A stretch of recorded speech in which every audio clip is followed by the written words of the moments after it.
We got a question in from Pat in Boston. She emailed us at questions@askjoedimatteo.com, where you can email questions too. She said, I have listened to your program for many years and use your products. I miss your dad. I assume she's talking about your dad's program because this program hasn't existed for many years. I'd like to come off cholesterol medication. What can I use in its place? Thank you, from Pat.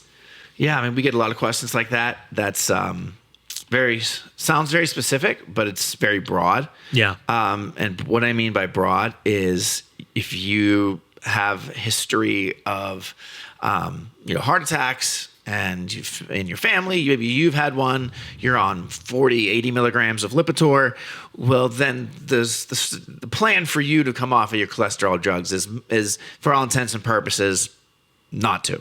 Okay. And that would just be, that's kind of one extreme. Yeah. But it's out there and it's not uncommon.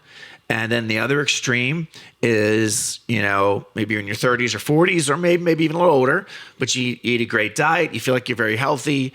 Your number just crept up above what your doctor maybe felt was comfortable. And he put you on a low dose, put you on 5-10 milligrams of simvastatin, and you feel like you're this close. And maybe if you were doing some other things, maybe picked up the diet a little more, started eating a little better, exercise a little more, and you added a supplement that at that point, with being open and honest with your practitioner, that at that point you could come off. So it just depends, Pat, where you are in that scale.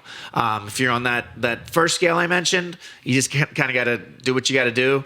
Improve your diet and exercise more, no matter what. That's only going to help your health as time goes, and potentially you could maybe see some dose decreases if you do those things. I was going to say, is that a possibility? Even if you can't get off completely, can you reduce your dose potentially? Yeah, unless you're hitting tons of markers like bypass surgery, like unless you're hitting really like certain levels of markers, they're just going to want you on like an 80 milligram dose or something, 40 milligram dose.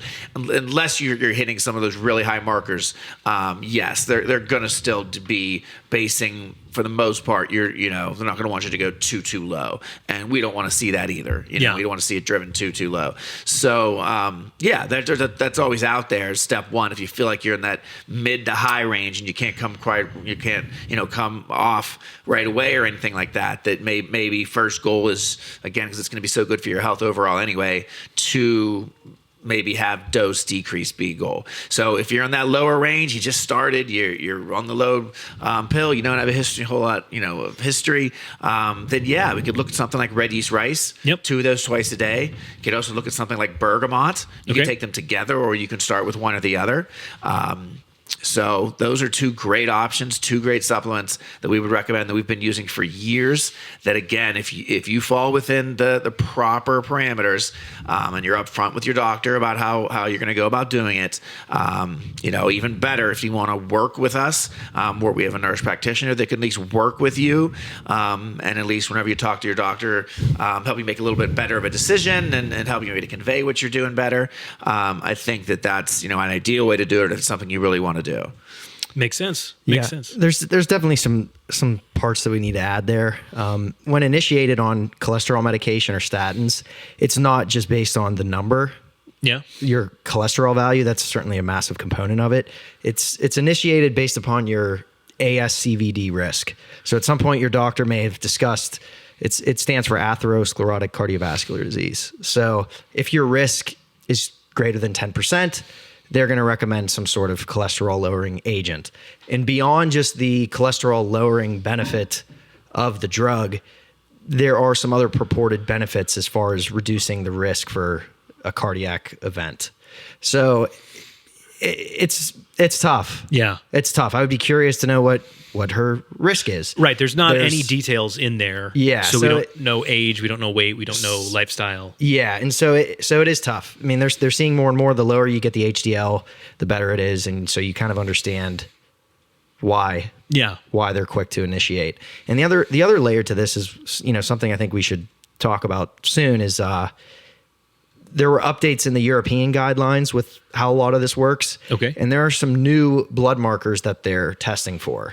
Oh. And so I don't want to speak out of turn as far as what those exactly are. But again, if you are somebody in this case, theoretically, maybe Pat's on the fence. Maybe her risk is around 10. Maybe it's a little lower. Her doctor just wants to be safe. Maybe she wants to try red yeast rice, whatever. There are some other labs that can be done to further, classify what is the specific particle.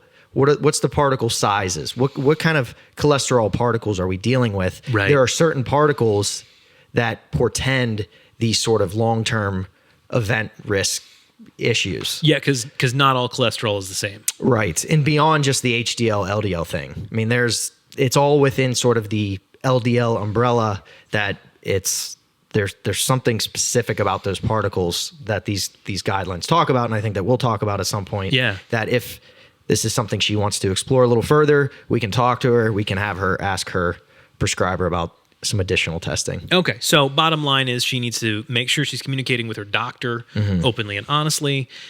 She needs to make sure that she's doing the lifestyle things, eating a proper diet and exercising. I know weight training is big, right, for lowering cholesterol. Resistance training, I guess that's the technical term.